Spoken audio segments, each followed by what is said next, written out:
చిచ్చు పెట్టడం, ఆ మంటలో చలి కాచుకోవడం బీజేపీ చేస్తున్న రాజకీయాలని మణిపూర్ ఘటన ద్వారా రుజువు అయింది. కాబట్టి బీజేపీ చేస్తున్న పొరపాట్లన్నీ ప్రజలు గమనించారు. కాబట్టి ప్రభుత్వానికి చెందిన ఆస్తులైతేనేమి వాళ్ళ బినామీలకు కట్టే ప్రయత్నం చేస్తున్నారు. కాబట్టి ఈరోజు బీజేపీ చేస్తున్న అరాచక పాలన వల్లనే ఈరోజు బీజేపీ పార్టీకి మెజారిటీ తగ్గడానికి కారణం.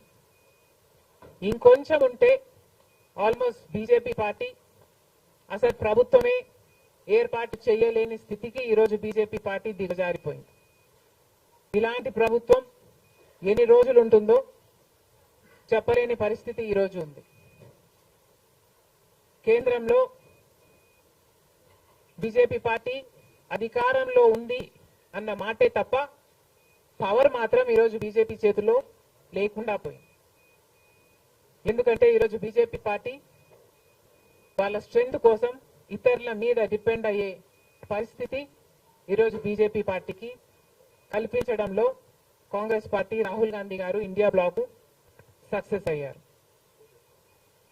దేశవ్యాప్తంగా ఇది పరిస్థితి అయితే ఇక రాష్ట్రంలో చంద్రబాబు గారు కూటమి, పవన్ కళ్యాణ్ గారు బీజేపీతో కలిసి ఇక్కడ ప్రభుత్వం ఫామ్ చేయడం జరిగింది.